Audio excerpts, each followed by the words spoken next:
Հունվարին օդի ամսական միջին ջերմաստիճանը կանխատեսվում է կլիմական նորմայից բարձր 1-ից 2 աստիճանով, տեղումների քանակը նորմայի սահմաններում։ Այսինքն մեզ սպասվում է նորմայից մի փոքր տաք եւ բավարար տեղումներով հունվար։ Հիմա ուզում եմ հունվարը բաժանել ըստ տասնօրյակների, որովհետև շատ այսպես իրարամերժ ջերմաստիճաններ են սպասվում ջերմային ֆոնի տեսանկյունից հունվարի առաջին, երկրորդ եւ երրորդ տասնօրյակներում։ Հունվարի առաջին տասնօրյակում մեր երկիրը հիմնականում գտնվելու է արկտիկական ցուրտօդային հոսանքների ազդեցության գոտում, հատկապես հունվարի 3-ից 4 հնգած ժամանակահատվածում այս օրերի համեմատ օդի ջերմաստիճանը երկրի ողջ տարածքում կնվազի 8-ից 10 աստիճանով։ Այդ արկտիկական ցուրտօդային հոսանքները հանրապետությունում կմնան մոտավորապես մինչև հունվարի 8-9 ներառյալ։ Հունվարի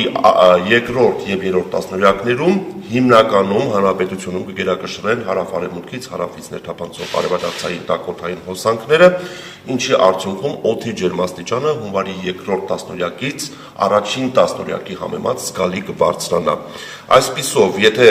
միջին տասնօրյակային ջերմաստիճանը ներկայացնենք ըստ տասնօրյակների, ստացվում է, որ հունվարի առաջին տասնօրյակը կլինի մի փոքր սառը, ջերմաստիճանը նորմայից ցածր կլինի 1-ից 2 աստիճանով, բայց հունվարի երկրորդ եւ երրորդ տասնօրյակին օդի ջերմաստիճանը կլիմական նորմայից բարձր կլինի 1-ից 2 աստիճանով։ Թվաբանական միջին արժեքով ստացվում է,